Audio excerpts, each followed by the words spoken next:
Om Namo Bhagavate Vasudevaya. Om Namo Bhagavate Vasudevaya. Om Namo Bhagavate Vasudevaya.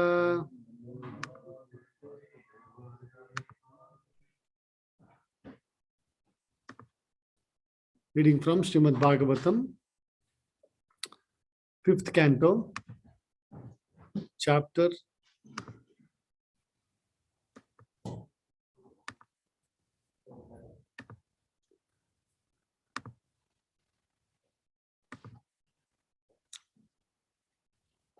18, text number 12. Please repeat after me.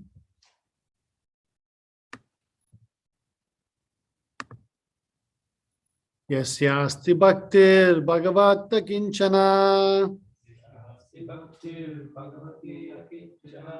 Yasyasti bhaktir bhagavatta kinchana. Sarvair gunaistatra samasate suraha. Sarvair gunaistatra samasate suraha. Hara vabhaktasya kuto mahadguna. Hara vabhaktasya kuto mahadguna. Manorite na satidavato bahihi. Manorite na satidavato bahihi.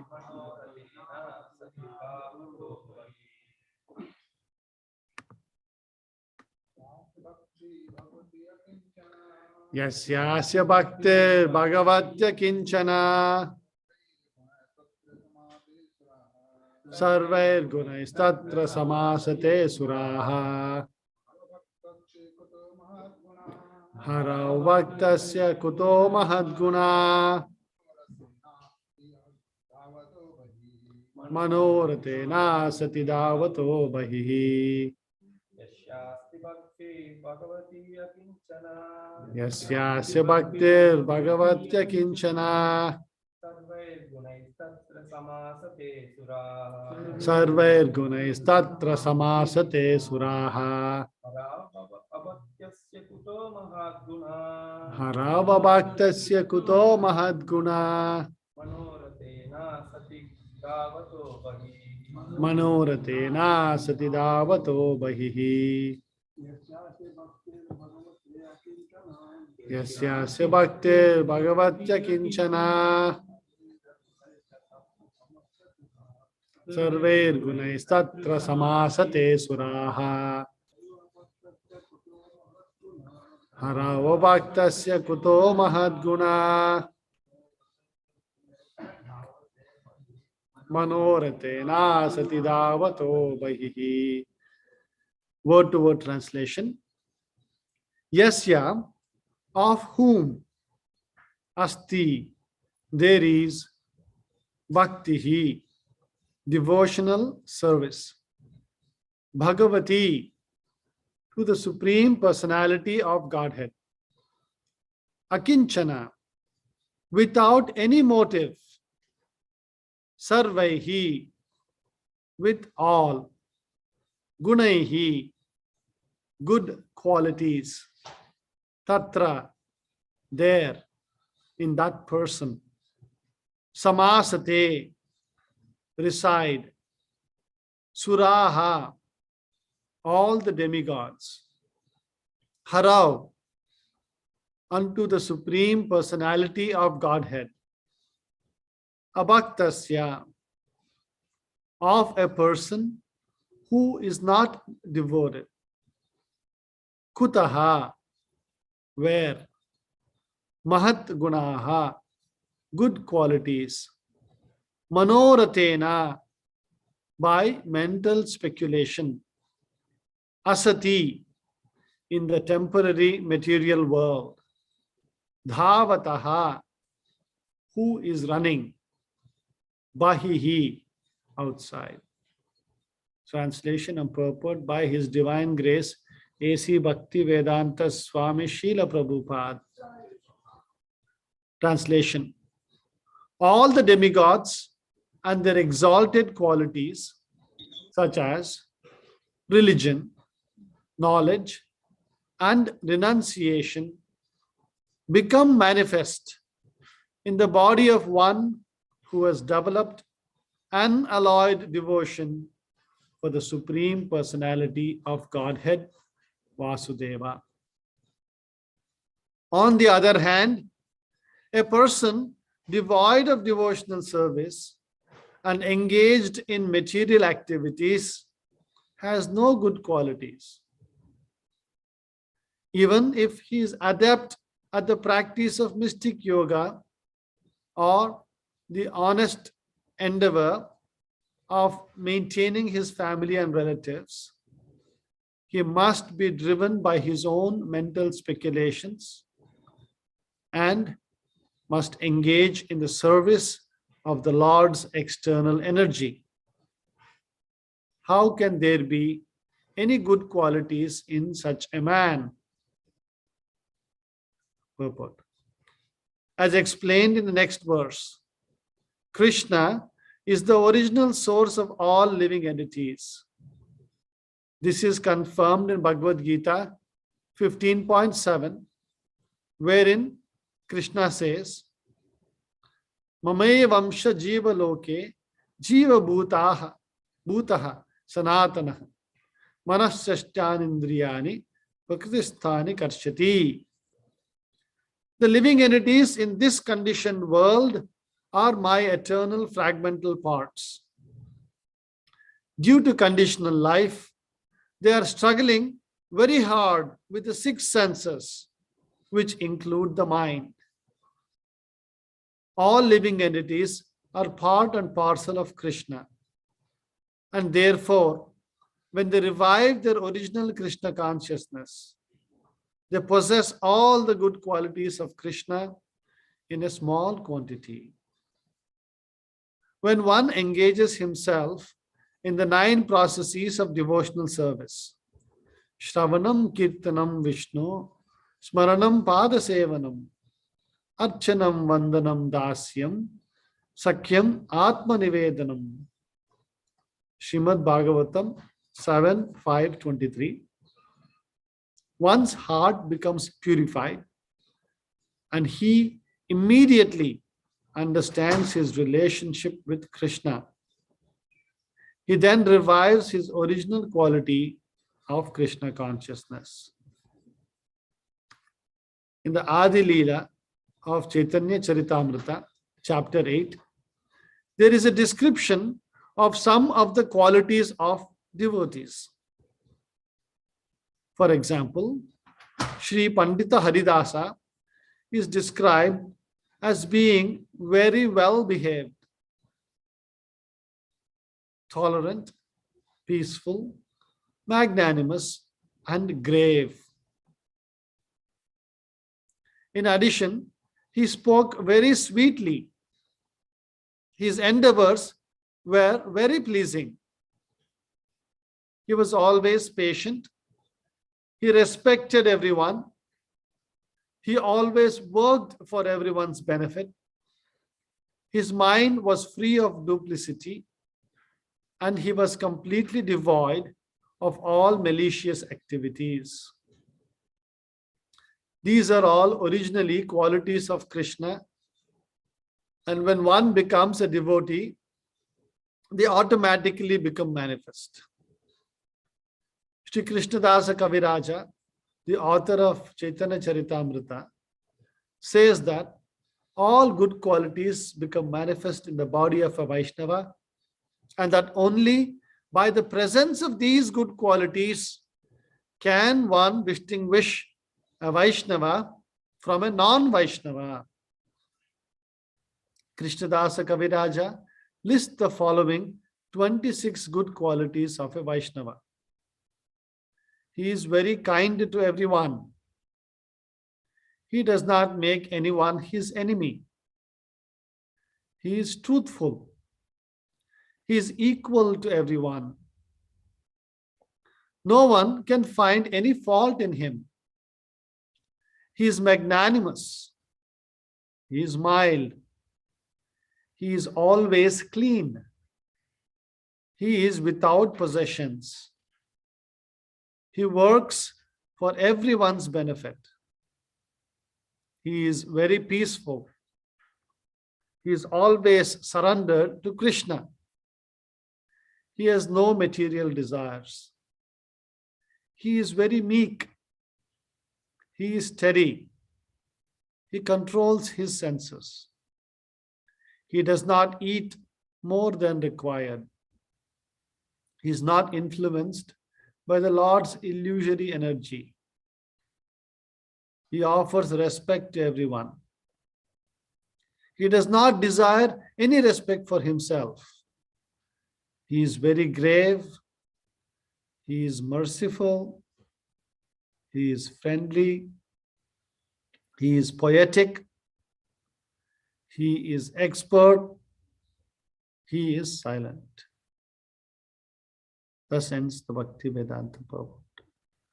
Om Ajnanatimirandasya Gnananjana Shalakaya Chakshurun Militam Yenam Tasmai Shri Gurave Namaha Nama Om Vishnupadaya Krishna Prestaya Bhutale Srimate Bhakti Vedanta Swabin Nitinamine Namaste Saraswate Deve Gauravani Pracharine Nirvishesha Shunyavadi Pasyata Desatarine Jai Shri Krishna Chaitanya Prabhu Nityananda Shri Advaita Gadadara Srivasadi Gauravaktaranda Hare Krishna Krishna Krishna Hare Hare Hare Rama Rama Rama Hare Hare.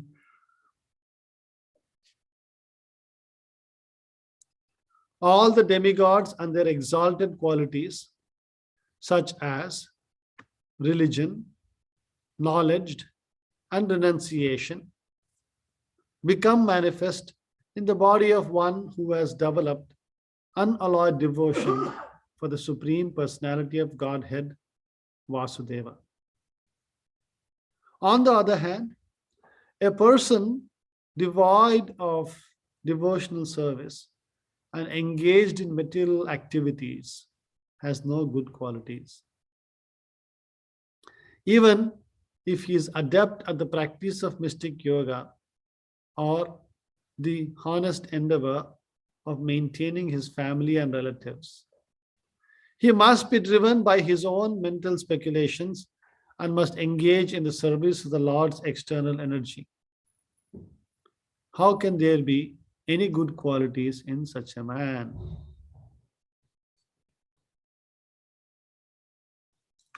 So we see here, there is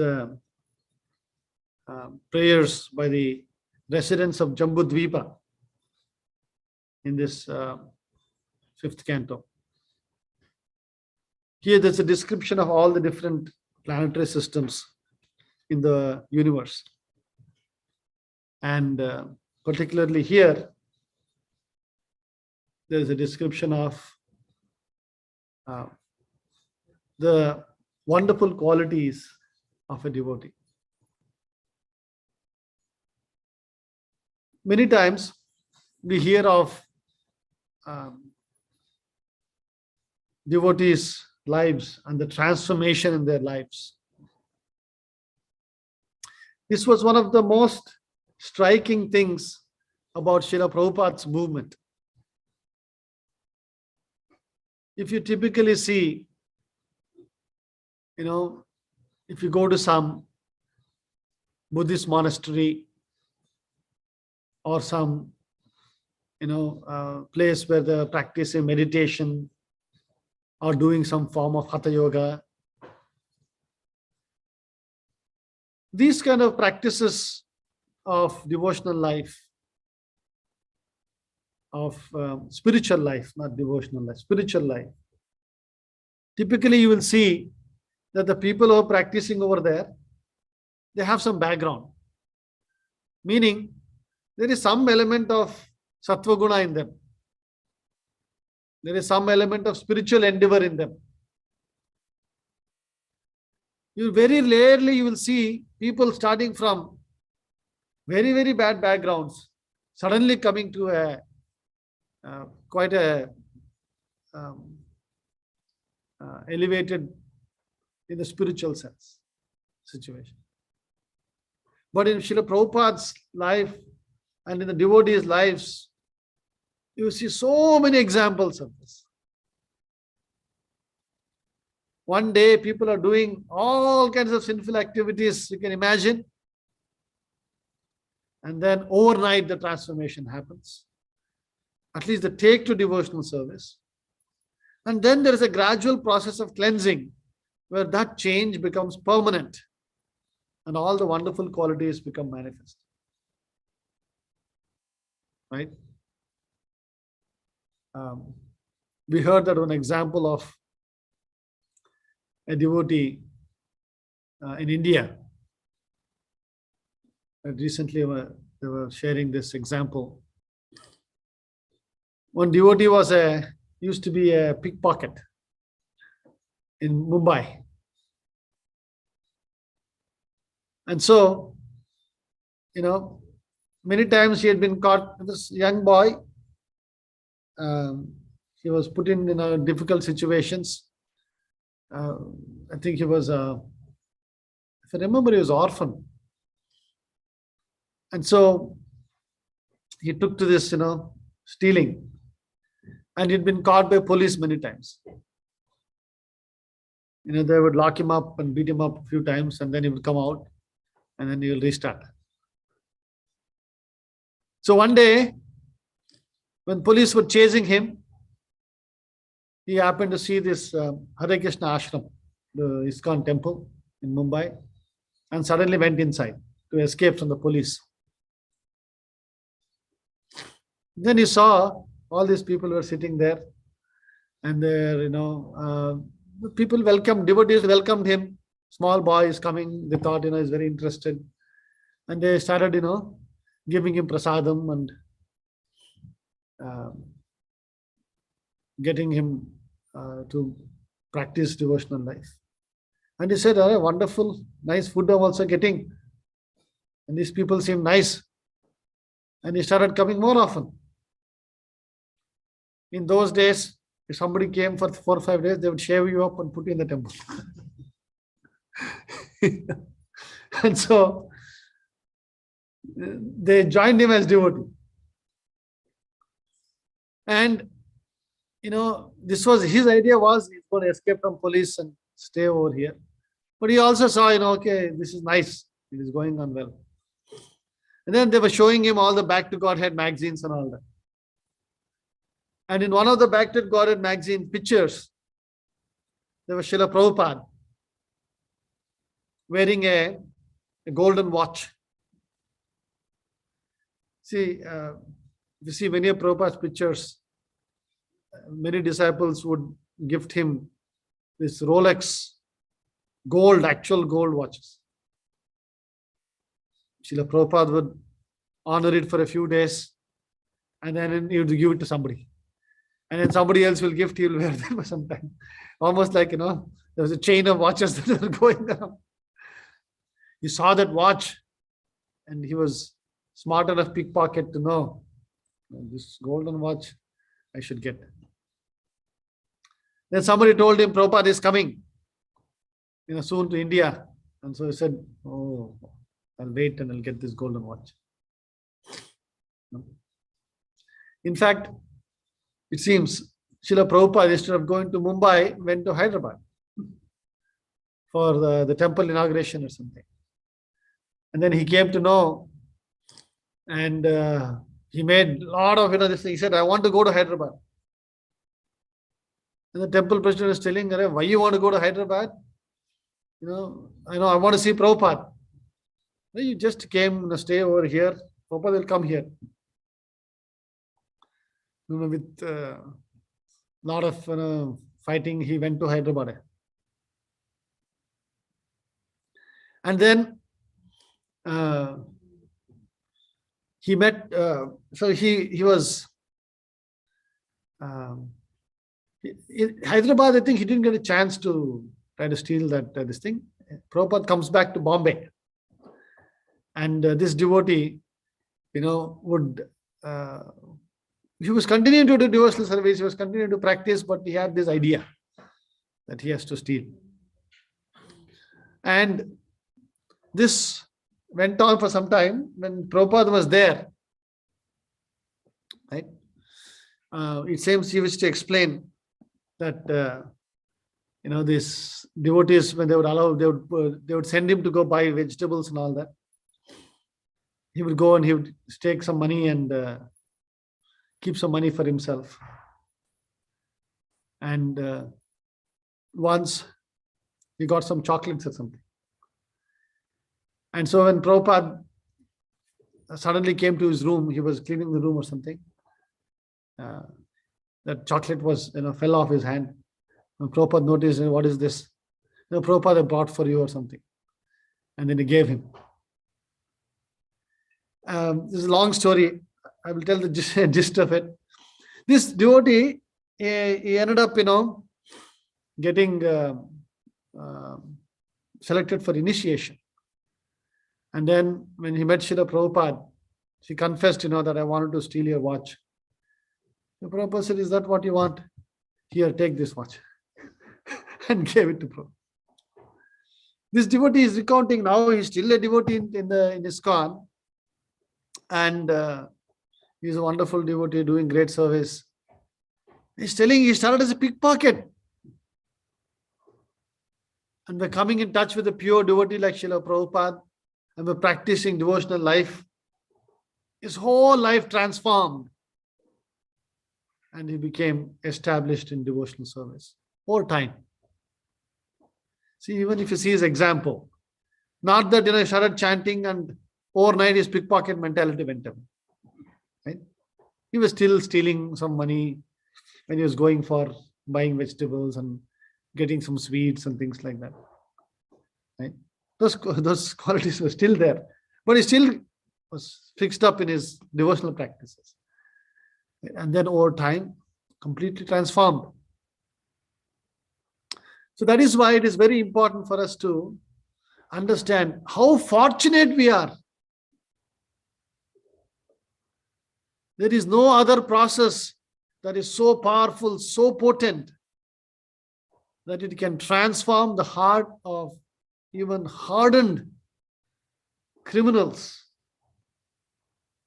Hardened people like Mrugari,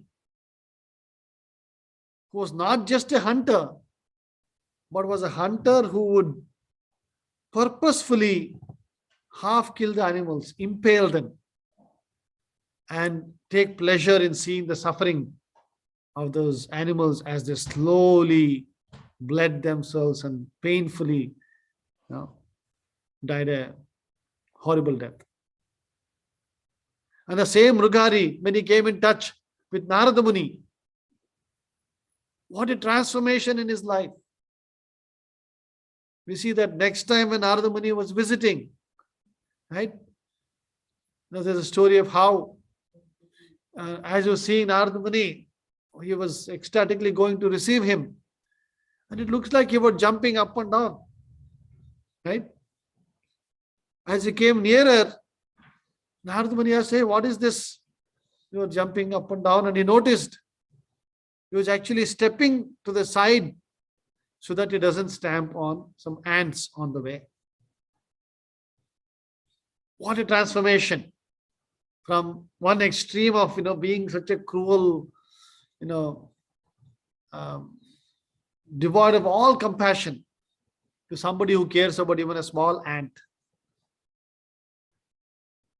So we see here in this purport, Srila Prabhupada is very nicely talking about, is quoting Krishnadas Kaviraj Goswami in the Chaitanya Charitamrita. He is listing the 26 qualities of a Vaishnava. And there are two things I want to call out. One is, in order to manifest these qualities, what is the prerequisite that the verse says? you have to do? What do you have to do?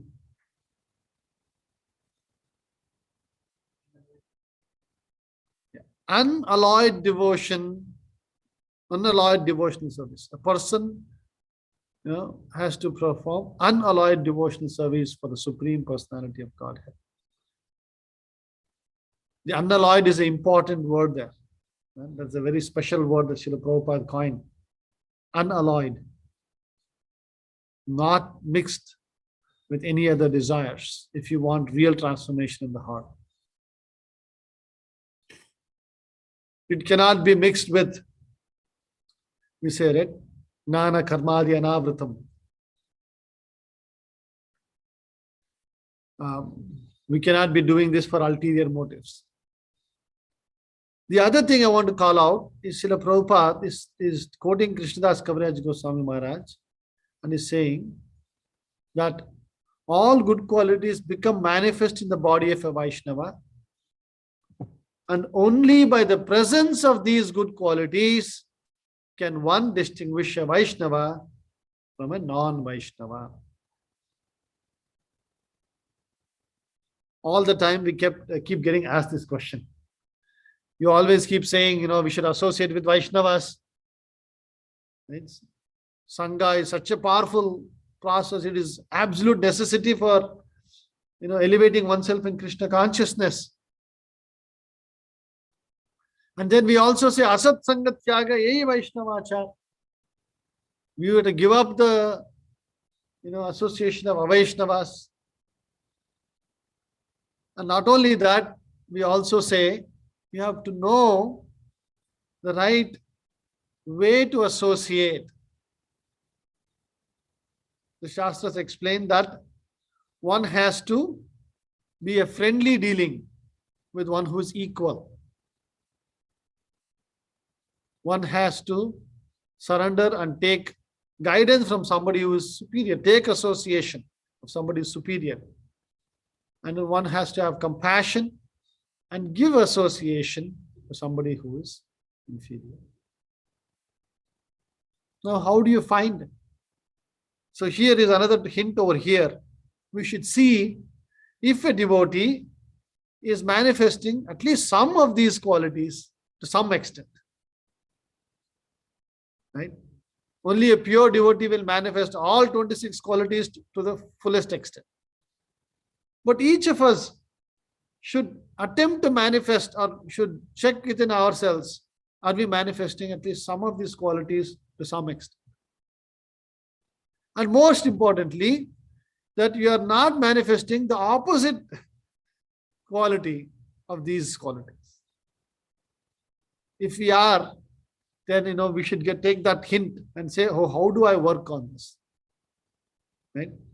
So that is why let's actually study each of these qualities and have a little discussion on them. Right? What is it that to properly exhibit this? And also, by the way, what is the misconception we have usually among the Vaishnavas? Oh no, we should be like this. And many times you have a misconception of what that means. And if you have a misconception, then you can't even look for people who are exhibiting these qualities properly. Right? And then we can also talk about what does it mean to not manifest these qualities. Like what is the opposite of? Okay.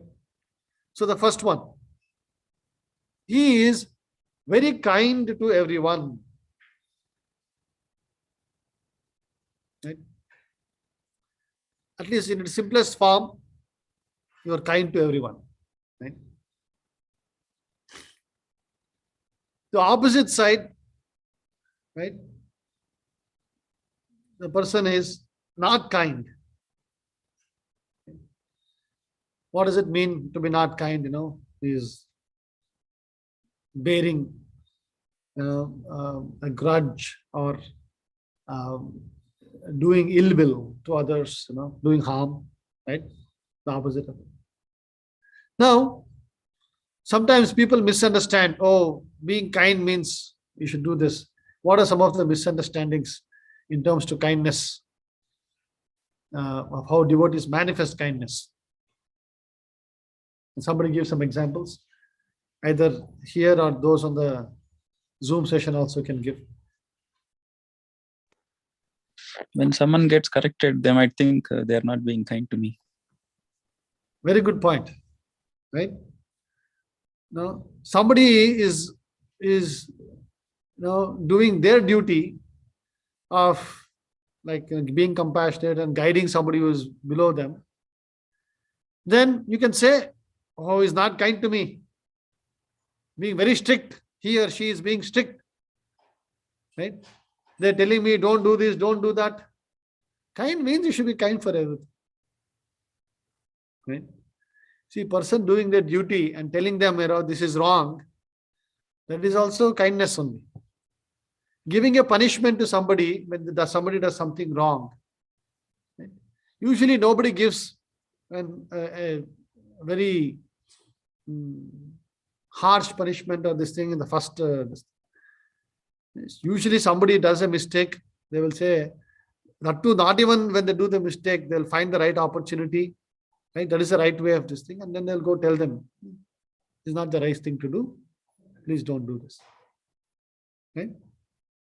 Somebody listens, correct themselves, no problem. But if they continue to do the mistake once, twice, thrice, and that is harming others, they have to give harsh punishment.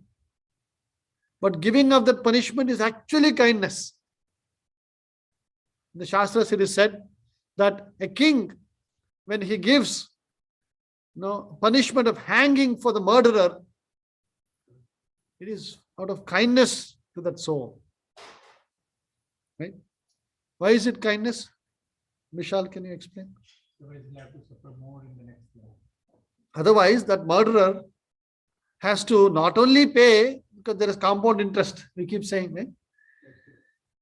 If you don't take the punishment now, if you're not repentant in this life itself, "Oh, I did a mistake, I should not have done." Let's say this life you don't even get caught. Your whole life you don't get caught. Right? And you continue to do more and more things. Later, you have to face punishment, first for doing the crime, second for not being repentant, third with interest. Time also has elapsed, right? With compound interest you have to pay. Right? That's a very good example. Kindness, doesn't mean that you are lenient with everything. Let everyone sab chalta hai. That is not kindness. Especially if somebody has a duty of a kshatriya, right? There are, many, even in a temple, in a community, there are some duties which are kshatriya duties. The duty of a temple president, the duty of a temple council member, or a temple commander for the ashram. These are kshatriya duties, where somebody has to see whether something is fair or not, and apply principles, rules, and regulations, and make sure that there is just punishment given for people who are breaking those rules, because ultimately it harms everyone in the community. Okay, there are many more, so let's go a little quicker. He does not make he does not make anyone his enemies. Very nicely here, Krishnadas Kaviraj Goswami Maharaj is not saying he does not have enemies, he is not saying. He does not make anyone his enemy. Right? Now, how was the one manifest? You will see a person, in the equanimity, you exhibit equanimity. Right? There is no friend or enemy in this world. Just because somebody, even if, in some situation, it looks like somebody is doing something to you, that is hurtful to you, that is not this thing. Devotee thinks, this is just the immediate cause. There is a remote cause behind this. That's my own karma, Krishna's will. So they don't take offense to those things and just go on with their lives. Right? So that's how they don't say, this is my friend, this is my enemy, this person, is good to me, this person. Right? Irrespective of what that person does to themselves, everybody is my friend. Everybody is a devotee. Right? Now the opposite end of it is very easy to understand. right? Bearing a grudge and saying, that day you did this to me. Sometimes it's very shocking and surprising. People will remember 20 years ago, 15 years ago, 7. On this day, they'll remember the day, date, time. This happened. What is the use of all this remembrance? That time and place, that is gone forever. In fact, the person whom you had the interaction with is also dead and gone forever, because that person has changed. His physical body has changed. His mind has changed. He or she, her, whole qualities have changed if they take into devotional life. So what is the point of fighting about where after all this is a machine that is manifesting the qualities at this time? If that person has changed and further this thing, what is the point of remembering you did this 10 years ago, 15 years ago, 2 years ago, 1 year. Right? At the same time, can somebody give an example of misunderstandings in this matter? We can say, this person is not exhibiting.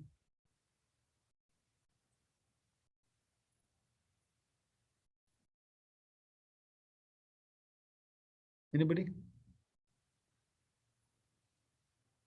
Should call people, I think. Anybody on Zoom?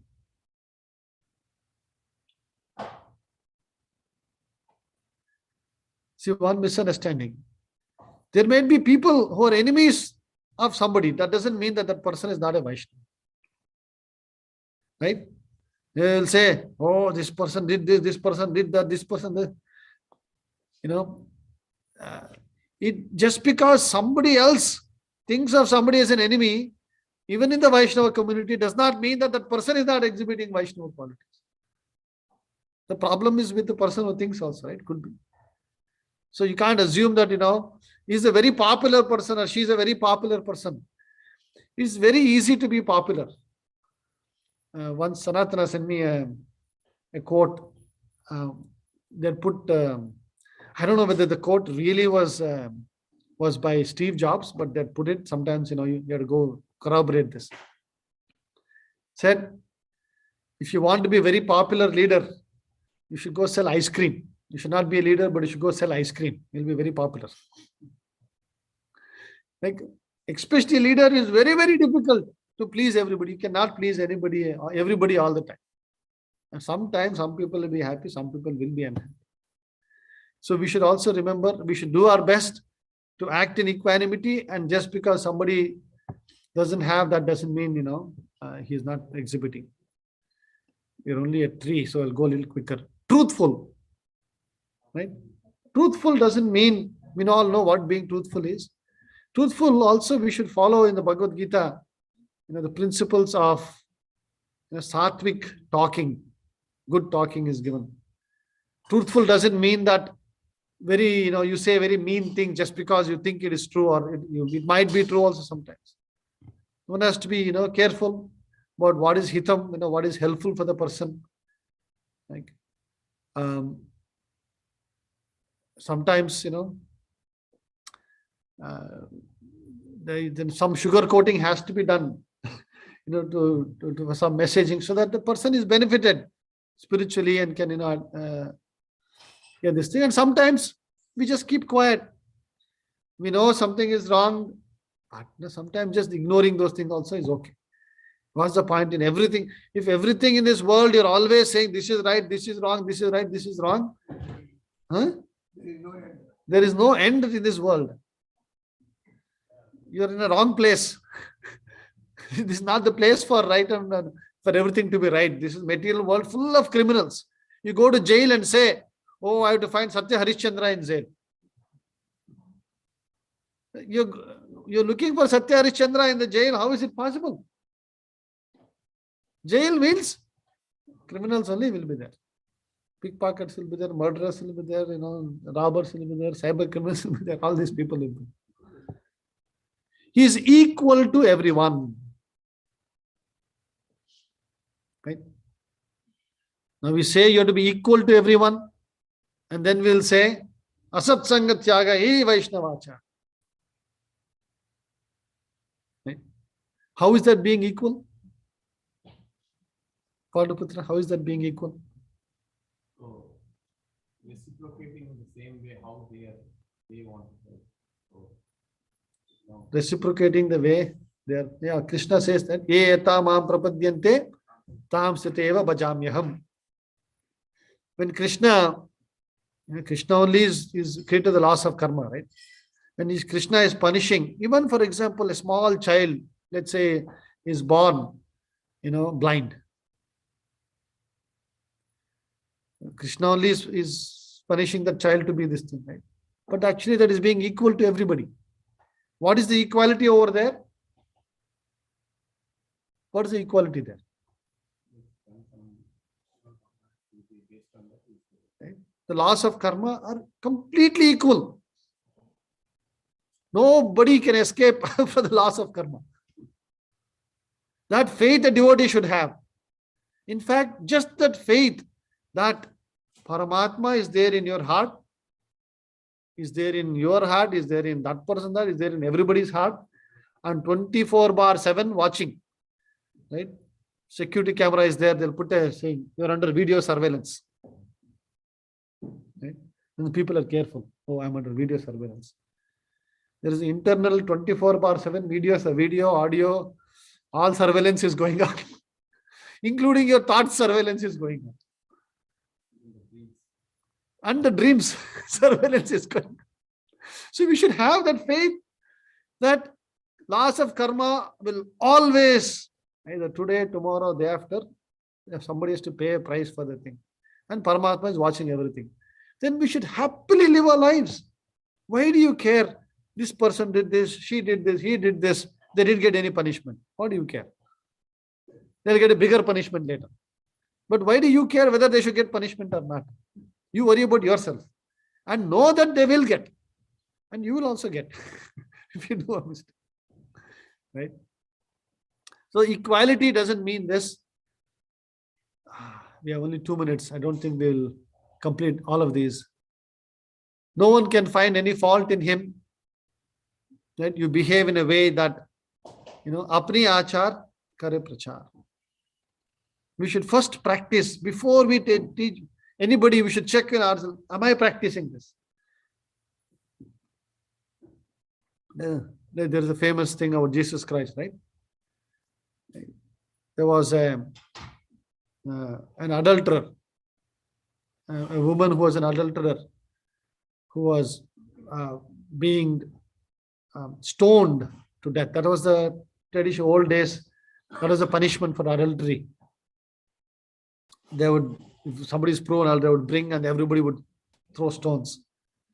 And so when Jesus Christ happened to come across a woman crying and the people were pelting stones, he stopped them and he said, those who has not sinned ever, you cast your first stone. And everybody just kept quiet. Because they know some sin, everybody has something. So we see there are many other qualities. All of us should please read this. And, he is always mild, it's clean. Clean means clean both externally and internally. Internal cleanliness is equally important. Cleanliness in your thoughts, how you deal with others. Without possessions. Without possessions doesn't mean you are a poor person. Ambarish Maharaj was without possessions, but he was the emperor of the world because he was using all his possessions for the service of the Lord. Okay, we'll stop here. It's time for class. Are they ready yet? Grantraj Srimad Bhagavatam ki, Jai Srila Prabhupada ki, Bol Premanande.